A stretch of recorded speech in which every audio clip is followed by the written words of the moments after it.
And we are live. Hello, everyone. Welcome to another episode of 305 Takes on this Football Friday. And man, before we get started, yes, you just see me here now. Myles is going to be on with us. He's just having some technical difficulties at the moment. So when he fixes those issues, I'm going to bring him right back on. So just to give you guys a quick rundown of today's show, we're going to talk a little bit about the Colts Broncos game and yeah, sadly, we got to talk about that. But we're also going to talk about some games that we want to watch this weekend, games we're excited about, and some of the bets that me and Miles have going on for everyone. So now fixed it. Now let's bring in Miles. And Miles, bro, perfect. Right on time before our first subject. And oh man, I don't even want to talk about this. It was just so bad, The Thursday night game was, oof, bro. that was one of the worst primetime games I can remember. I saw a funny tweet by Kevin Clark of the Ringer right before I hopped on and said Amazon should just pay Lamar Jackson $500 million so that he can come out on Thursday night games and just help out whatever team needs the most Exactly. help, just to add some entertainment to it. Oh Just my come out like a mercenary and just who needs my services? everyone after yesterday. Yeah, And then 100%. everyone was looking forward to next week, and all we see is the Bears and the Commanders. I was like, no, I'm sorry, no. The Bears and Commanders, and then the week after it's terrible too. It's Arizona. I want to say Arizona Carolina, but I know that game just happened, so I know it won't be that. But yeah, there it hasn't been the best start to Thursday night, and they had Chiefs Chargers, and that still was a pretty crap game as well. And even the first game, I know wasn't on It was Prime. a blowout. Yeah, the first game where you had the defending Super Bowl champions and the Buffalo Bills, and that was not pretty to watch either. And let me pull up the other tweet about the Colts being the first team to throw multiple interceptions and not score a touchdown on offense and still win the game. Oh I my think they're god. the first team to do that since sometime in the 1920s. It was pretty crazy. Yeah, so the Colts become the second team in the Super Bowl era to win a game in which they scored zero touchdowns through multiple interceptions and were sacked at least 6 times. How do you win a football game like that?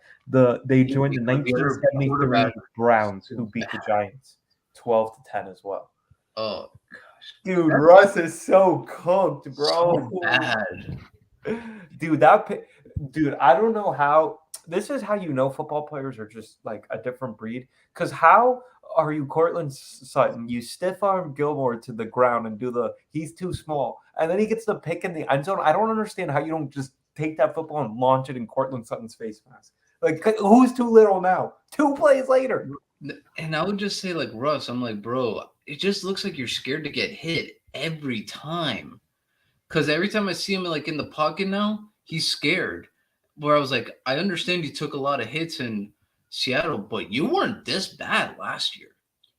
Like, you weren't this bad. But, bro, man, And, honestly, and it's just crazy, like when you contrast it to Matt Ryan, who's actually like getting beat up. Like yeah, yesterday was literally a match on who should be retired. yeah. Who And should be retired? Like if it was UFC, I was watching with a couple friends, and they're big into UFC, and they're like, if this was UFC, they would put their gloves in the middle of the octagon right after the match because like that's it. We don't need to see this again. Like this is not holding up your legacy at all. And the worst part, Matt actually, in my eyes, played a better game because I was like, Matt wasn't scared to throw the football. He just kept getting sacked. At least I knew Matt wasn't scared to throw the football. Yeah, and that rookie that they had out there, dude, he was not an NFL player. He was not that tackle that they kept highlighting. I felt Uh, so bad for Matt Ryan. But that Pierce kid kept making play after play after play. I yeah, don't know how he caught some of those passes, bro.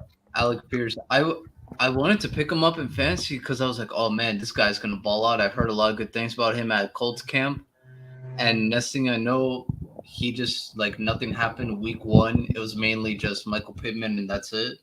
But oh man, bro, that He's game such was a awful. fast player, which is crazy.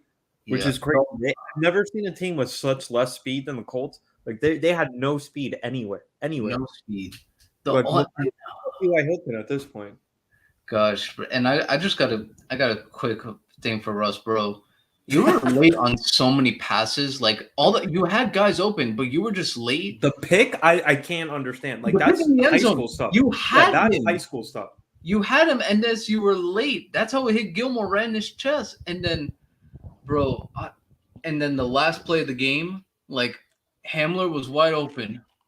And I get it. You're kind of like you're staring down Sutton because that's your number one. Like you want to go to him. Cool. I understand that part. But it's 4th-and-1, and Richard Sherman said it best. Haven't you learned from your mistakes?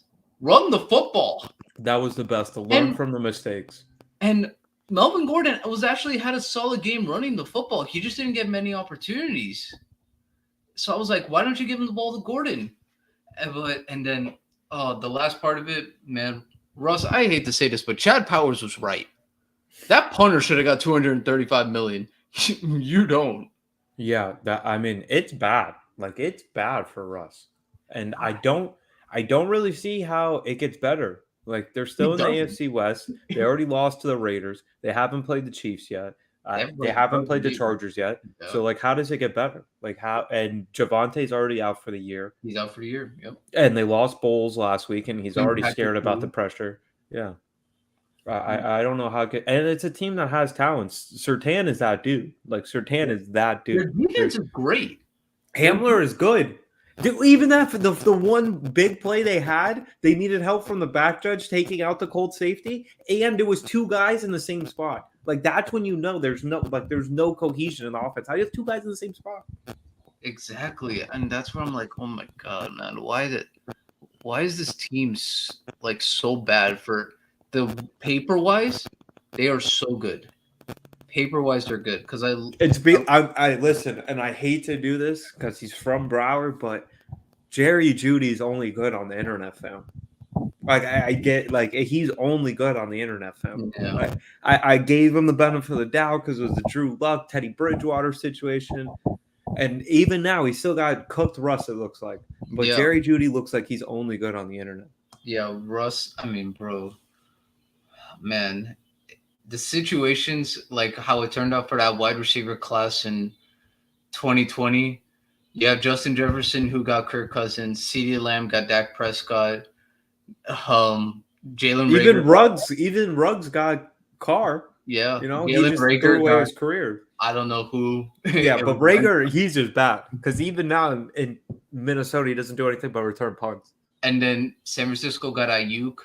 Yeah. I'm like, man. The only one that's worse is was N'Keal Harry that draft? Yeah, N'Keal Harry. I think so. He's bad. But I would just say, like, man, Judy, I feel like if he could have started off somewhere better, I feel like this wouldn't be where he's at right now. Because I personally would like to see him in the 49ers offense. I think he's good. Bro, the way he runs routes, you're literally like, how are you not just naked open in the NFL? Exactly. Like, him in that 49ers offense could be so much better than Brandon Ayuk. It's nothing against I even think him and Carr would be perfect the way he runs around. Because you see Carr's got the connection with Renfro. Yeah. It's great. Or if not in Minnesota, I feel like I don't know if it would have worked out to the extent of Justin Jefferson, but still. Like, oh man, bro, that was just so bad. And like last night's game was like, I do not blame any fan that left after the 4th quarter. I do not blame any fan. I'm like, no, you don't have to sit there and watch the garbage that is going on. Yeah, and it's like, all right, I leave, and even if we win in overtime and I missed it, I'm not going to be upset because of what I just watched the first 4 quarters. Exactly. Like, even the win won't make me feel better about my decision to have gone to this Thursday night game. And it's like this is my team. Like I'm gonna support them. Like on the way out there was Pat Surtain jerseys. There was Peyton Manning. Like this is like a fan base that actually cares. And they were just like, I'm sick of this. Like you guys aren't making. It's supposed to be Friday. Like I'm supposed to be hype on Friday and almost the weekend. And you guys just ruined all of that. You pooped in my fridge basically. I woke up, opened the fridge to make myself a bowl of cereal in the morning, and it was just a turd left from Russell Wilson. I almost called him Russell Westbrook. Yeah, I mean, well, I think he was probably just as bad as Russell Westbrook. I mean, bro, I just got to know, like, what is with Russ? I got to know. It's over, fam. This is what it comes down to. He was just, everybody thought he was the man when all along it was Marshawn Lynch. That's all I gotta say. Beast mode forever, dog. Well, I will Beast say mode forever. After Marshawn left, Russ did play good for a lot of seasons. He played good for a lot of seasons. I give Russ that, but I just feel like he suffered the same fate as some quarterbacks. He got too much punch drunk from taking all those sacks and improvising. I feel like that has hurt him so much. And I just feel like he's also regressed. Like I feel like he's not as accurate as he used to be, and especially on the deep passes. That he overthrew to Judy in the end zone, where it was just a little bit overthrown. Like that's usually money for him, and that needs to be completed. Like that could have been the only touchdown, and that's all you would have needed. Nothing would have been sweaty. Yeah, you don't need any of that. And it really does seem like he's just lost a little bit as far as accuracy. And he was always like a Drew Brees more build where he relied on the accuracy to overcome, some of the difficulties he had, as far as height, not being the biggest quarterback in the league. And, the fact that he likes to hold the ball back there, he could overcome with it because he's got a beautiful deep ball. But it seems like both of those have greatly diminished. Yeah. Man, that was just bad. That was bad. I could tell you this. There's a lot of days where I'm excited to talk football, but man, this was one of the topics I just didn't want to talk about it. So now I just want to talk about something fun. I want to talk about games I'm ready to watch this weekend because man, some of that I'm just glad it's over. I'm glad it's over. Now we could talk about actual games that might make me happy. Yeah, and I think this week has potential to be a very, very weird week. I like a lot of the underdogs this week for some reason, and I just think there's been so much parity in the NFL, and I would caution anybody that we're going to probably give away some bets towards the end of the show today. But I would caution anybody because now we do have 4 games. All the teams have played 4 games, so we have somewhat of a sample size under our belt. But I wouldn't be too strong in your belief in anything that you know about football right now. I know that we all want to, try to say, all right, these are the true contenders that we have. These are the teams that we think are terrible. But I think it's still a little bit too early, and especially with the parity that we've had this year, it's going to be tough. I think a lot of upsets will happen. I think a lot of these teams will really be jumbled up going into the playoff race. And you know how we always have those graphics at the end of the year, teams still in the hunt. I think that's going to be a lot of these teams in both conferences because it's really been the Spider-Man meme so far because the quarterback play has been up and down. Some of the guys that, we thought were average have played below average. Some of the guys we thought were good have played below even mediocre. So it'll be very, very interesting. I think I would ask the players, do you regret when that CBA came and the rules changed of how you wanted to eliminate the 4th preseason game? Because usually that is the first game of bad football. And then you can probably get into the season. It's all right, the first 2 weeks, it'll be bad football. But after that, it just kicks into high gear where you get a lot of good football. But I also can't be too mad because how many good weekends of football have we had? Outside of the first week was cool. The first week was cool because we didn't know anything and the matchups were cool. And then the second week we had comebacks. Yeah, the second week were comebacks. Third week I feel like was kind of a downer. And last week was just weird because the London game, it was all right, but it was bad football. And then the late games, the Packers and Patriots were close, but it's not it was very entertaining. The Chiefs blew out the Bucks. The Chiefs smacked them up on Sunday night, so that was another one. The Dolphins game was pretty much over once Tua got hurt. So yeah, and then for anyone who wants to back up the Bucks in that game, every time Tom Brady and the Buccaneers offense scored a touchdown, the differential was 3 scores. Every time they scored a touchdown, the differential was. They just got cruised by that first fumble on the opening kickoff. That was basically a 14-point swing. Yeah, but again, that's what I'm saying. Even this week, I think a lot of people expect the Buccaneers to bounce back and get an easy win versus the Falcons. Looking at how the Chiefs ran the ball on the Buccaneers last week, that was bad. I low key like the Falcons to maybe backdoor cover this week. I really like them, and they ran 17 straight runs in the second half last week. The Falcons, 17 straight running plays. I get that part, but I'm just gonna say this: even though I'm gonna make a joke out of this, I truly do mean it. I am not going to bet against Tom Brady, especially after what we heard this week. So I'm not gonna bet against him on I'm that. not betting against him to lose. Just can they lose by a touchdown? Can the Falcons get a touchdown at the end? Just so we can get the backdoor cover of 8.5? I don't know, bro. That was just because after what I saw, I'm like, man, bro, this has got to be. Oh, that was bad, bro. The news about it, and now that it's public about him and Giselle, and no, I don't want to talk about his personal life because one, that's none of my business. But I thought it was very interesting that the day after that comes out, Cole Beasley retires, and he says it's time to focus on being a father. Oh, but you know what's also the crazy part? The day before, like 2 days before, Antonio Brown, when he posted that pic of him. Oh, yeah, that was right before the Sunday night game. Yeah, that was crazy. He did that. That was crazy. But we'll move on from that. And I want to go to a game I'm kind of excited about, mainly just because of the point spread and the bet. I'm interested in the Steelers and the Bills.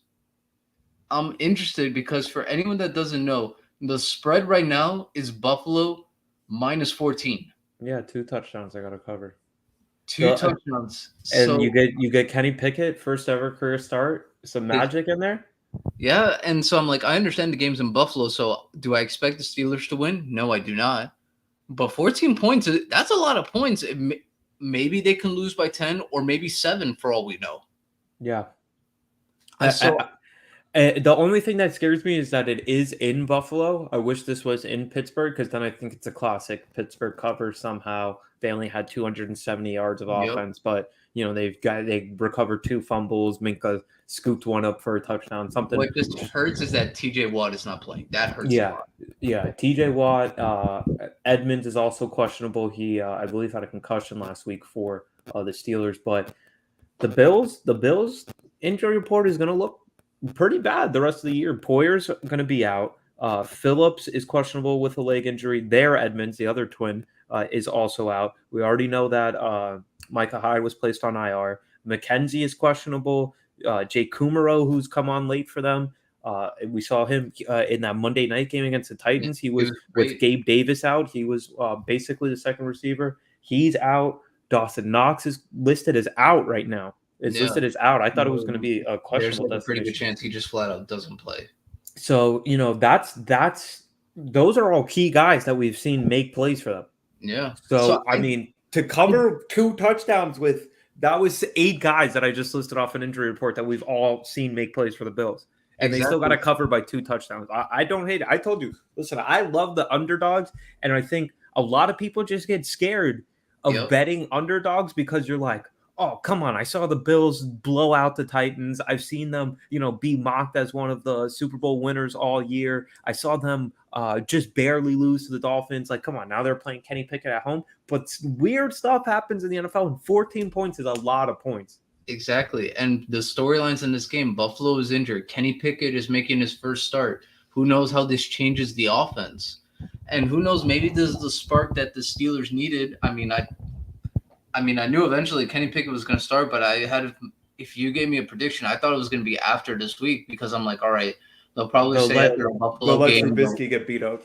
Yeah, you let Trubisky play the Bills, and then next week you start Pickett, so that way he's not playing against arguably the Super Bowl favorite. So I like this game. I think it's an interesting one to watch just because of the storyline that could be in this game. And who knows, maybe this is Najee Harris's breakout party because it just hasn't looked great. It hasn't looked great for him. I mean, nothing on that offense has looked great, bro. Yeah. Other than the 2 one-handed catches we've seen, one from Deontay and one from Pickens, nothing in this offense has looked great. But listen, they beat the Bengals. They beat the Bengals, so stuff happens. No one would have said that going into that game, especially with Trubisky at quarterback. I do like Pickett. You're not going to really have to worry about him and how he performs in the weather since he's already in Pittsburgh. He played at the University of Pittsburgh, so I think there's cold weather games. I think there's a real potential for a weird game. A weird game. I could see the cover. I could definitely see the cover. 2 touchdowns. You're always speaking my language. If we're being honest, 2 touchdowns. I do like that. Some props that I do like in the game. I think Diggs is going to have a big game, especially after being a little bit more quiet and not coming on till the second half of last week's game against the Ravens. I think they're going to try to get him more involved. And I don't know what it is with Gabe Davis, but doesn't he always seem like he's falling down in his routes? Like and now with no Kumaro, I could see them really leaning on Diggs for this one. Yeah, I could see a lot of Diggs, and you know who I could see a lot? Singletary. I think Devin Singletary and the running backs are going to have a big role in this.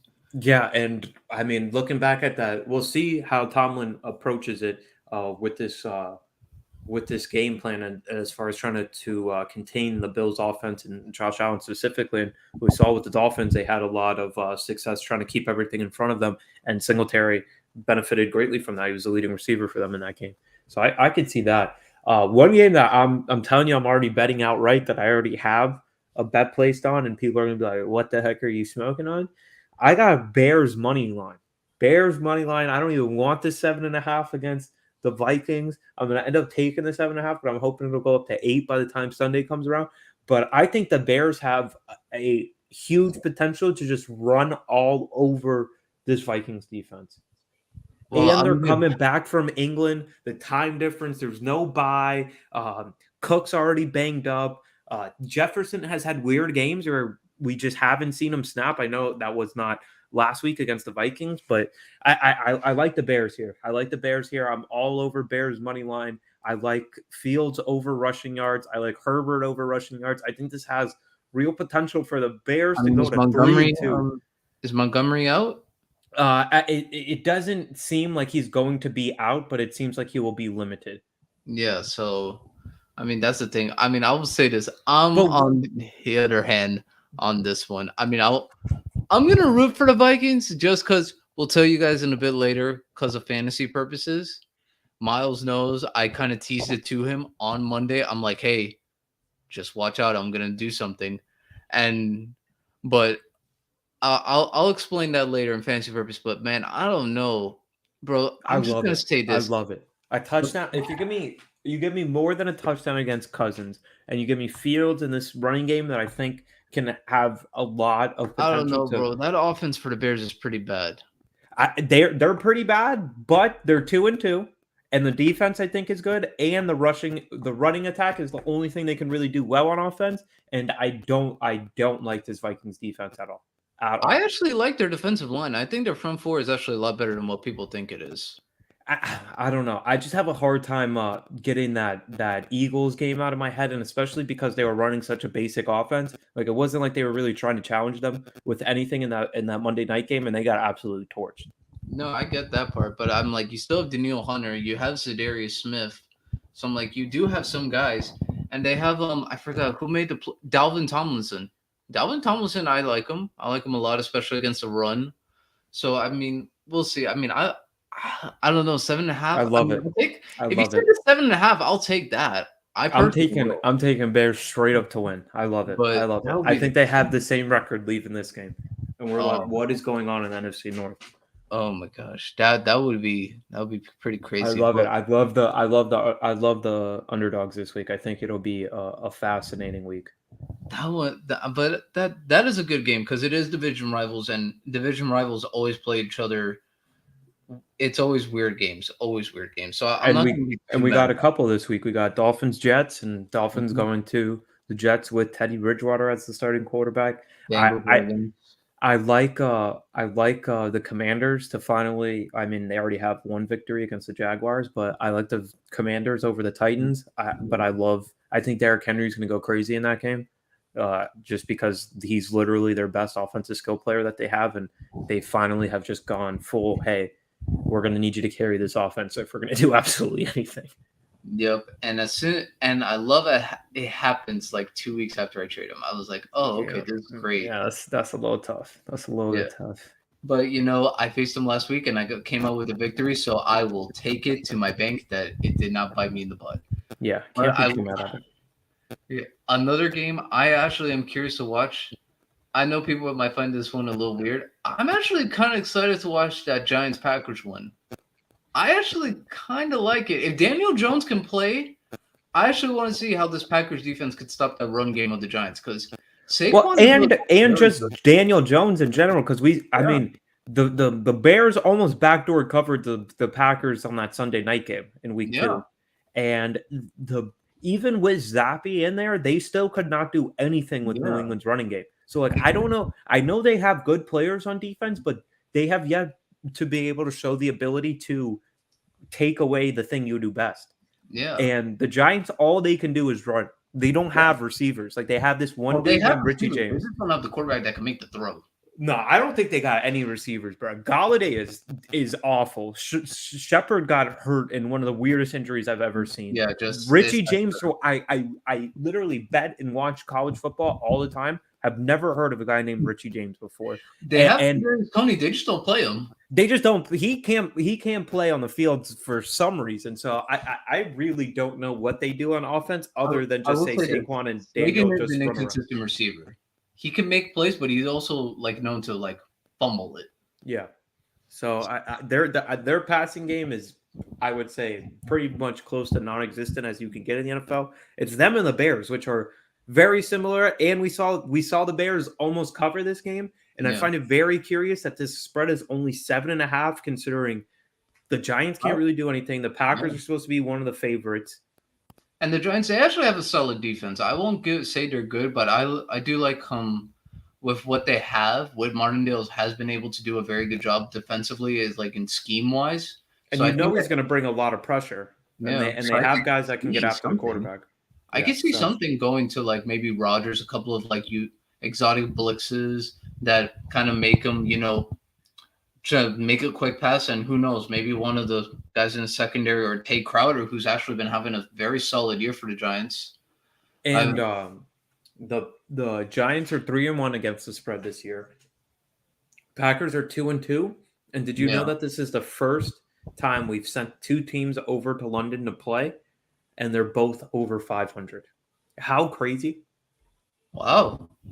The NFL started. And it's the Packers and Giants, bro. Yeah. Ever since we started sending teams to the NFL, I remember the very first NFL game in London was Giants-Dolphins. I do remember that. The Dolphins have been a lot. The Jaguars always go. They're going again this year.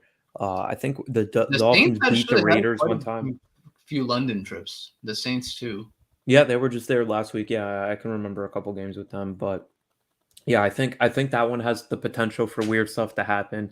I kind of like the Browns to win at home against the Chargers, even though that's actually not a bad game to watch. I actually do like the matchup because the Chargers, they have suffered a lot of injuries, but Browns, apparently Keenan Allen's supposed to be back. We'll see how that goes in that one. But it's actually a pretty solid matchup if you look at it across the board. I actually like it. Yeah, I like that one, and I think the Browns have potential. I bet them +3. Last time I checked, I believe it was 2.5. So I'd like the Browns to try to stick in there. I could see them covering the game outright. It just really depends on how healthy and what the adjustments the Chargers can make, because we already know Slater's not going to be there. We already know that Bosa won't be there, but it also looks like Garrett won't be playing in this one for Cleveland as well. Yeah, just because of the incident that happened with him. Oh, man. And then the last game I'm kind of excited to watch. I'm actually excited for this Rams-Cowboys game. I'm actually pretty excited. And don't get me wrong, the only reason I actually like the Cowboys' chances in this because the Cowboys are winning this game. I love their defensive line against that Rams offensive line. Because that defensive line, obviously with Micah Parsons there, you're like, that's who you're staring down the whole time. But DeMarcus Lawrence has looked good. The rest of them have looked solid. So I'm like, hey, if Micah could probably get one of those single, like one-on-one matchups, I like his chances to get there. And then you have Trayvon Diggs, who is, he pieces off of picks and like risk taking, but he's actually played like almost shut down this year. Like, no, albeit against like not the best receivers so far, if you look at the games they played, but still. It's a better start than what he did last year in terms of yardage given up. Why is this game not the same exact game we just saw on Monday night? Yeah. Like, why is this not the same exact outcome? Like, we know that the Rams, Allen Robinson either is the biggest bust in free agency that we've ever had, or Stafford just does not like him. That's what it's come down to. On offense, They legit only have Cooper Kupp and maybe Higbee. That's the only two people they're featuring on offense. Their running backs have been non-existent. They run this Ben Skoranek out there constantly just to get run over by defensive ends because they need help on the offensive line. So I really don't get why this isn't the same thing we saw on Monday with the Cowboys defensive line comparing very favorably to San Francisco's. They can get after the quarterback. They have guys that are going to try to pick off Stafford, and Stafford has looked like in every game he wants to throw interceptions. And okay, you can say that's because he only has one guy to go to, but regardless, you can start biting on routes then, which is they never throw Allen Robinson the ball. He also is supposed to be the contested catch guy, and he hasn't really been the contested catch guy when they've given him the few opportunities that they have. And if they're only going to feature Kupp, you're going to start seeing picks like we saw last week with the safety with San Francisco, where you can just sit on routes. If you know it's coming to Kupp, read Stafford's eyes and you're breaking on it and it's a pick six. Yeah. But I mean, I don't know if you want that to happen because you got Kupp. That's fine because I think Kupp is still going to eat. He's literally the only person that is really featured in the offense. And it sucks to say, but I just don't know how long that can. He's on pace for, I believe, 146 receptions on the year, and that would break the single season record by like 13 or 15. So, do we really think like he can have a usage like that when he's legit the only guy? Like, they need an Odell back, or they need a running back. Like, I don't understand why. Or they need an offensive line that can at least hold for a couple of more seconds. And I believe they're starting their third string center this year, this week after starting the backup last week. So I think it has a really, I think it's 5.5 for the Cowboys. I would like, I might sprinkle a little bit on the plus 194 money line, but that is a game that I just do not understand at all. And listen, I low-key want to start the quarterback controversy, not because I think Cooper Rush is better than Dak Prescott, but if you can give me Cooper Rush, you can keep Amari Cooper. You can also have CeeDee Lamb. You can keep Randy Gregory that goes to Denver. If you can keep those guys and have Cooper Rush as your quarterback making less than Dak, then I think it's fair. Because now I'm keeping more of the core guys that helped me go to the playoffs last year. And I mean, I think Dak is more talented, but is Dak by himself more talented than losing those other players on your team? That's a fair question. So I low-key want to start the quarterback controversy, but it's no disrespect to Dak. It's just that, we've seen it time and time again. Once these quarterbacks become expensive, you have to be really, really good at team building. Yeah. Or they have to be Patrick Mahomes where it doesn't matter. Exactly. Like your quarterback has to be so good, he elevates everyone to a different level. Yeah, or you can have a Tom Brady and he'll make a Julian Edelman, he'll make a Danny Amendola. Yeah, I understand Amendola had some more experience coming into it, but he'll make these guys out of nothing. Really, is what you're going to need once you spend on them, because a lot of these guys are going to either be late draft picks or they're going to be undrafted guys. Yep, which is. Because, I mean, the F them pick strategy, man, it's coming back to bite them now because that offensive line is just so bad. Yeah, so they have Allen, their starting center, is questionable. Their backup to him is also questionable. So they're looking at starting their third string center. We already know that Whitworth retired. There's no Von Miller on the defensive side of the ball. So, F them picks were cool when you had a bunch of top-end talent. Now you don't have that top-end talent. And the guys that, they're good. They're NFL starters. But once they get injured, now we really have no depth because of F them picks. Yeah. Taylor Rapp is questionable for them. Fuller looks their other safety is going to be out for the game. Troy Hill's on IR. I mean, it's not pretty. It's not looking great for the Rams. I mean, who knows? Maybe it might look better at the end once they get all their guys coming back. So maybe, but man, once they get more healthy, maybe they can sprinkle in a little Odell midseason. That would help. I mean, I know they have no draft picks, but can they get a Damian Harris from the Patriots if their season goes a little bit more south? Just a guy that can actually run the ball, because Cam Akers, I get it. He didn't block that week 1, but he also hasn't been good at all. It's not even like, McVay's just trying him. He hasn't been good. Henderson was really strong to start off last year. It fell off a cliff. Yeah. Oh man. Well, that's about the good. I think we've covered all the exciting games we want to watch. But Myles, I think before we move on to the bets of the weekend, I think we got to give a shout out to our sponsor. Definitely give a shout out to E2G, the fine folks over at E2G Sports. They are our presenting sponsor for 305 Takes, and they handle all the behind the scenes aspects for the podcast. And also a reminder to the audience, the show is live on YouTube on Mondays at 2:30 as we recap everything that took place in the NFL, go over some of the bets that we gave out, just reacting to everything that we saw across a crazy NFL schedule as we did this last Monday that just passed. And then every Friday, as you are listening to us now, every Friday we go live at 3 p.m. for Football Fridays. We're here, always for Football Friday. You see the enthusiasm that we come with even after that boring Thursday night game. We're going to give you things we're looking forward to, position groups that we think match up well going into these matchups, and, think about big picture football. It's not just, okay, what about this week? As we just had the discussion with the Rams. So a lot of stuff on a Football Friday. And as always, Mondays, 2:30 to recap everything.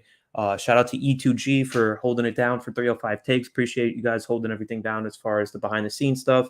Now let's get back to our regularly scheduled programming. Let's go over best bets that we have for the weekend.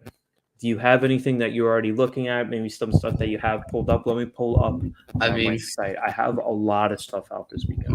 My first one was the first one I mentioned in terms of game of the week. I love the point spread of that Steelers-Bill game. I really do. I think that's way too many points in order for me not to take it. 14 points? I'm like, 2 touchdowns is so much in the NFL. I really think they can do it. I like that one a lot. And another one, I actually think some people should entertain. I don't think it's the best, but I actually think the Falcons plus 10.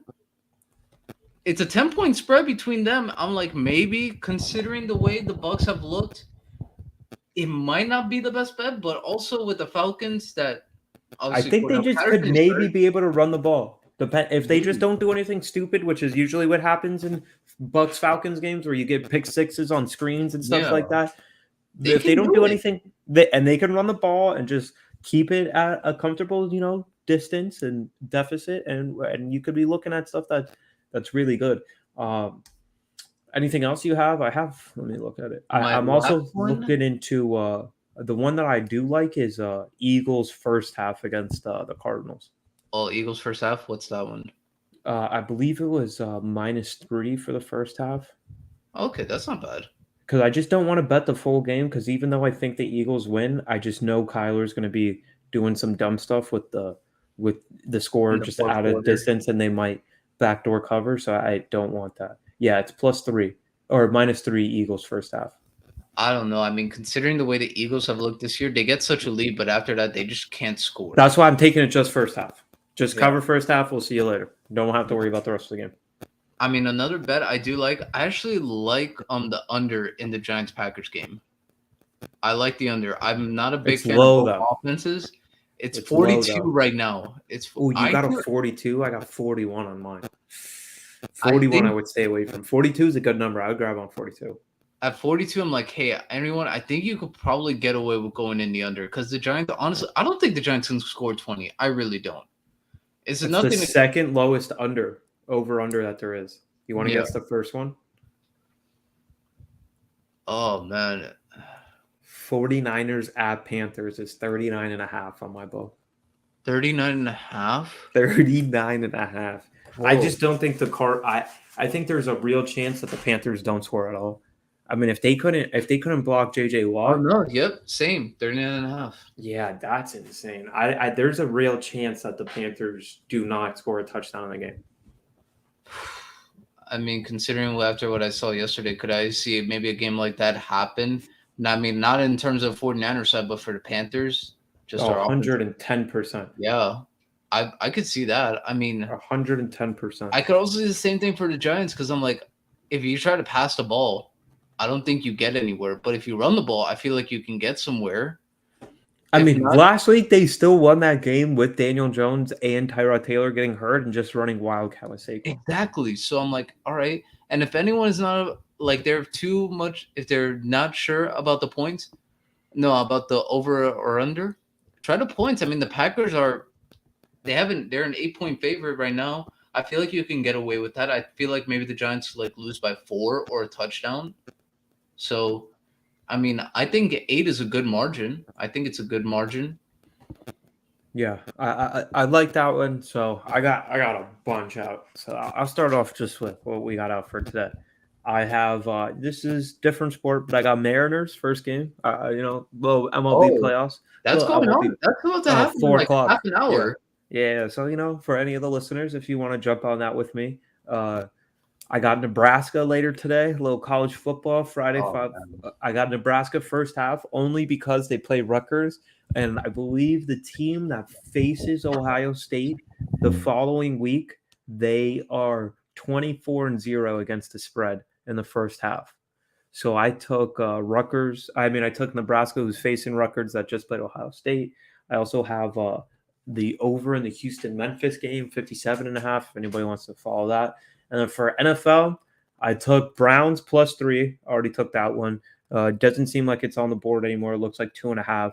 I sprinkled just a little bit just because I think this game has potential just to be a fun, weird game because it's two teams that aren't that good. I took a little bit just to sprinkle on Commanders, the C words. I took their money line. Took Bears money line. I'm really confident in the Bears money line, and I'm going to take them. I'm probably going to wait till Sunday to see if I can get it up to a full 8. But I love the Bears this week. I call me crazy, but I love the Bears this week. And then I have a couple more for college football. I took Tennessee -2.5. I took Utah -3 against UCLA. So we're all over the board here. We're all over the board. I mean, you're all over the board. One bet I actually would like just for like money line. I don't know if they'll do it for the. I think they do it for the series. I actually really like the Padres against the Mets. I like it too, but I'm gonna wait until after this game because I think they lose to Scherzer. But I think they lose to Scherzer, and then if the Mets do that thing that they're planning on doing, which is holding DeGrom until the basketball goes start game 2, they are losing the series. You don't mess with the baseball gods like that. If we've learned anything, that there's one real non-entity, there's baseball gods. You do not want to give the other team momentum. Any momentum, and what's the point? And then it's Musgrove versus Bassett. Why not just go Musgrove DeGrom? Like, I don't get that one at all. And it's the Mets. Yeah. Like, it's the Mets. Well, they had a 10.5 game lead, and then next thing you know, it came down to a series in Atlanta, and bro, Atlanta just beat them. Like they beat them. Like, bro, but Atlanta's so good, bro. I can't even. I told you, like, I really like their chances to repeat. Atlanta's good. I like their chances to repeat, and you know what's crazy? I didn't think they would ever have like a thing that's like home field advantage. Like in football, sometimes there's like the 12. Dude, that chop stuff is that, bro. When the lights are out and it's just the chop, I think that is scary for any bullpen pitcher coming out. So I think that the Timmy Trumpets is pretty live too. I'm not gonna lie. It is, but bro, I don't think that will do anything to that chop. That chop is insane. So for anyone, I actually do this. I'm a Yankee fan. Like, I will root for my Yankees all day. But if I had to pick a winner of the World Series, I would legit put my money on the Braves. I think the Braves can beat everyone outright, like with no problem whatsoever. Yeah, I love their bullpen. Ridiculous. I think their fourth starter in their rotation has 20 wins. Let that sink in. Like, that's incredible. No, he's going to be like the number 2 in the rotation for the postseason, but that is awesome. And then Max Fried, he's back to his old form of Cy Young caliber pitching. And then Ronald Acuna. Ronald Acuna hasn't got it going yet. And once he gets it going, who can stop this team? And Olsen's been a great replacement for Freddie Freeman. He's been very, very good for them. They have two. They have the 2 guys that should win NL Rookie of the Year, and Harris and the Strider kid. Bro, Strider is nice. I like. Yeah. That's what I'm saying, bro. They're stacked. Riley's been really good for them, and they got all these guys signed to long-term contracts. They're going to be a problem for years. Yeah, years. That's why I would say any bets. Try to take the Braves World Series win. this one, I mean, it's not as much compared to like for any other team that might be playing in this wild card weekend, but I feel like they have a very good chance of winning. And I do like this wild card, 3 games at home. I think that's pretty interesting. Yeah, it's interesting. I mean, there's some teams I do not like this for. I don't like this for the Mariners personally, just because I feel like if this was a 1 game set against the Blue Jays, I feel like that is perfect because I like the matchup of Luis Castillo versus Alek Manoah, but that is a different story for a different day. So, I mean, the wild card does work benefit for some teams, but I will say my last best bet of the weekend, man, I actually like this one a lot. You just say Jets over Dolphins? Oh no. Oh, okay. Then we're good.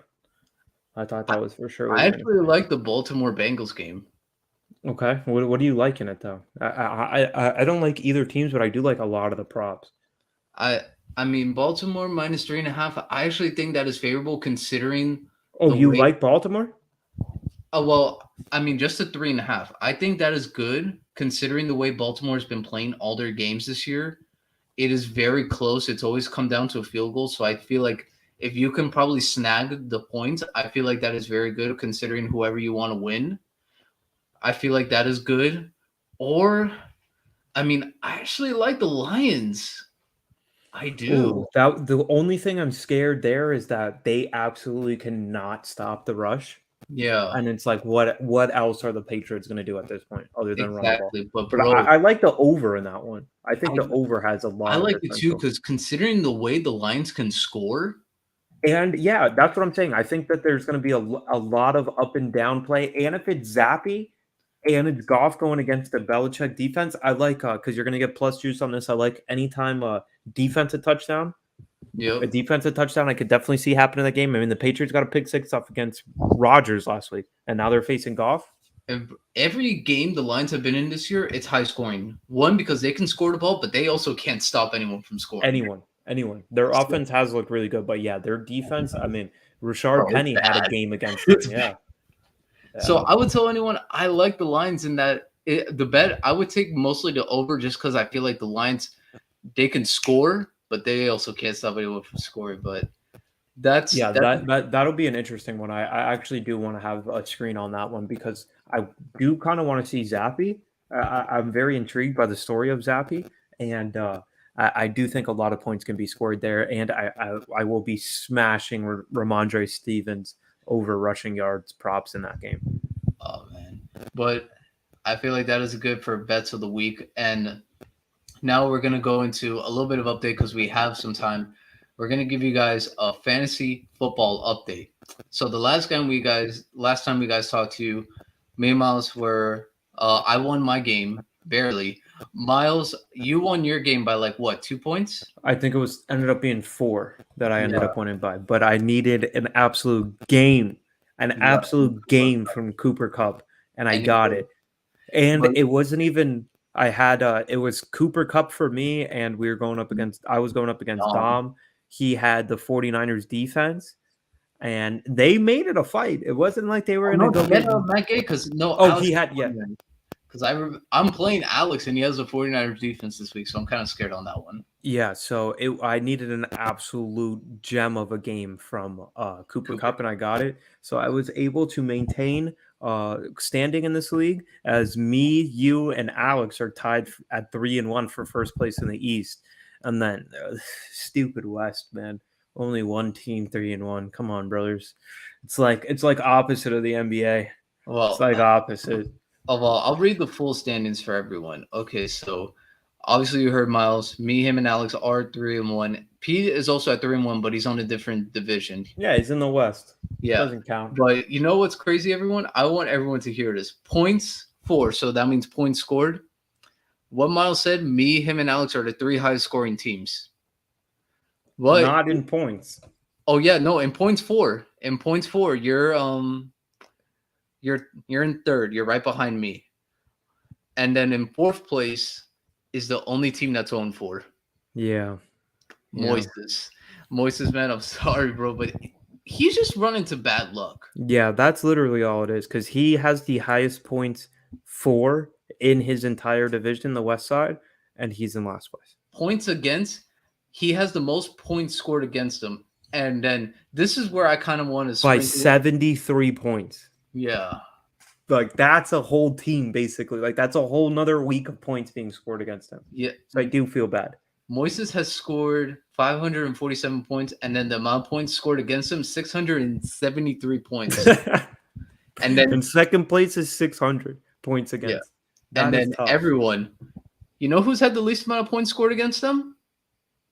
Who? Yeah, it's the other person in this podcast, Myles. Oh, he's had the least amount of points scored against him. Oh my God, by a large amount too. I'm only at 434 against, and second is 473. Dude, I'm just out here getting blessed. Shout out to fantasy gods. But because of like my matchup last week, I told Myles, I was like, watch, I'm gonna make a move. And then I made a move. I actually made moves, people. I traded Jalen Waddle and Jared Everett, and I got Justin Jefferson now in my pocket. That's crazy. You got Jettas. And then I traded Mark Andrews, and I got Tyler Conklin and AJ Brown. And you know what's crazy, bro? I got those 2 deals. AJ Brown is crazy too. AJ Brown and Jettas is crazy. I got those 2 deals done within a span of 20 minutes. Damn.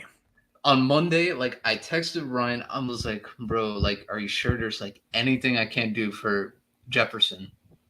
And then we started talking. I threw out some names. He threw out some names. And then it came out to like Waddle and Everett. I was like, done. Like, I'll take it right now. Send it to me today so that way tomorrow morning I can accept it. And then Moises, I texted Moises, and next thing you know, he was like, you sure you don't like about the deal? And I was like, yeah, you know what? I'll do it. I like the way Conklin looked with Wilson at quarterback. So I was like, yeah, he's been getting a lot of targets for a tight end. So I was like, all right, you know, I'll take it. If not, if it doesn't work, I know I have the ammo to go out and get a tight end in terms of a trade.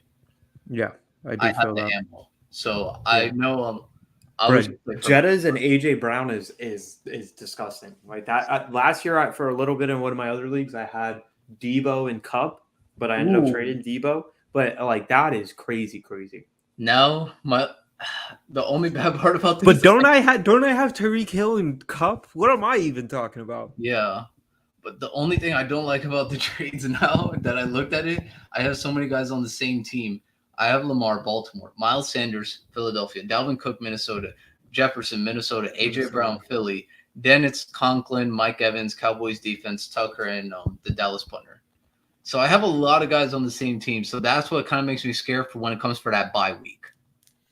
You're gonna have to make another trade. You're gonna have to start getting wheeling and dealing, brother. Most likely, like the next person I'll probably trade, if I could get like a good solid running back, I'll probably trade Cook. I'm thinking about trading Cook in my other league as well. I'm thinking about so in my other league, I have my roster is Lamar Jackson at quarterback, Dalvin Cook at running back. The second running back is CEH. I go with my receivers are terrible. I got Higgins and I got Deontay Johnson, like just Bonzino. Tight end Kelsey. This week I'm gonna start. Goddard at flex, which is not. That's not bad. I like that. It's not the best though. I got Packers defense, and then I got Bass. My bench is whatever. I got Pollard on the bench. I got Boyd on the bench. I scooped this Richie James. I scooped up the Mike Boone kid from Denver. He put up 10 on the bench. I just don't have a receiver on the bench. So I keep offering my boy Pollard for Thielen, and he won't do it. I just need a receiver on the bench. Oh, man. That's crazy, bro. Oh, yeah. And this is the league I'm defending my championship in. So I'm really trying to scoop up a second receiver. So I'm thinking about either making Cook or Kelsey available. If it depends on what you can get. Try to see what you can get out there. Because, bro, I will say this is the time for trades. Did you see the trade that even went down in the league today? Yeah. Moises made another trade. Yeah. And I actually like this trade for both sides. I don't think it's an uneven trade. Moises trades Alvin Kamara and Chris Godwin, and he gets Terry McLaurin and Jonathan Taylor. That's actually a pretty fair deal. I like it. I do like it. McLaurin, I feel bad because Curtis Samuel's taking the targets. Well, and just because he has freaking Wentz at quarterback. Yeah. That's the only reason I feel bad. Oh, and Dotson. Dotson's actually been taking a good amount of targets too. Yeah, Dotson's been really good as a rookie. As a rookie, he has been good, and I don't get why that team's not more explosive, considering. But it's just because Carson Wentz is allergic to good quarterback play. That's basically what it comes down to. He's just allergic to being a good quarterback. Very good point. And they have good talent, but yeah, I think for anybody out there listening, to any of the listeners, I think there's definitely opportunities right now to make upgrades to your team. And just because you're 3-1, just because you're sitting at a good record, I still think that there's opportunities where you can either sell high or maybe even buy low on a couple guys. Devontae's been off to a slow start. Maybe somebody that has him is 1-2, 1-3 this year. So I think there's a lot of opportunity for upgrades to be made around the fantasy world. Yeah. In fact, that actually gives me a second. I want to see how many trades went down this week in the league. Let's see. I think 4. If I'm correct, I believe 4. Okay, so we had the one today. Oh yeah, Antonio Gibson and for Kyle Pitts. That one was a little bit crazy. J.D. McKissick, Garrett Wilson for Etienne and Scary Terry. Man, Terry McLaurin's been dealt twice this week. And then the 2 trades I made on Monday. So 2, 1, 4, 5 actually. 5 trades. The Pitts one was a little bit crazy in my opinion. Yeah, the Pitts one was tough. But I did talk to Peter about that one. He just hasn't put up any numbers, so I feel you. But I feel like the reason he did is because he knows Brian Robinson's coming back and he's gonna get the load share, whereas Gibson won't do anything. So he does, and he also still believes, like all of us, like we know Pitts is like the best receiver. Yeah, that's what I'm saying. I think Pitts is coming eventually. I mean, I would like to see him put up something. Yeah, but hey, that's the beauty of fantasy football. And man, I know this week I'm playing Alex. I forgot, who are you playing? You're playing Ryan. Yeah, I'm playing Ryan. Man, and we're projected, I believe. You're projected to score 131. He's at 118. Yeah, so we'll see. Sticking with Robinson in my starting lineup back-to-back weeks after saying he probably will never see starting lineup for me, but we'll see how it goes. Man, at least you have a matchup with someone last in our division, so he's trying to make some moves. But I'm playing also Alex, who's first in points. I'm second in points, so it's kind of like you got to show up. That's a big matchup. Yeah, that's a big matchup. The winner of this takes sole possession of first. And if Myles will probably be tied just for like record wise, unless you just go off in points and then you'll take the number 1 seed again. Or I could lose, which would suck. Yeah. Well, right now, even the projection says Myles is going to finish in first, Alex in second, and me in third. So I was like, okay, so basically, if ESPN is saying it, it's like the winner is coming out of our division, and it's one of us 3. Yeah, the West sucks, bro. Come on, West, step it up, dog. Come on, bro. Man, come on, bro. We're gonna have to do team relocations next year. I'm gonna have to move from the East to the West just to help you guys out, bro. It's gonna be like the Astros moving from NL to AL. Yeah, or if not the NBA, everyone from the West decided to move to the East, and then the East is just a bloodbath. Oh, it's just ridiculous. Come on, West, step it up. I'm expecting big things. But guys, this was it for us. We had a real fun time. We're going to be back with you guys on Monday. We're going to do a fantasy recap, a little recap about the games. We're going to give you our stars and bust of the week after this time. And we can't wait to talk to you guys on Monday because who knows, maybe there's a couple of bets we hit on and me and Myles are now millionaires for all we know. So until next time, guys.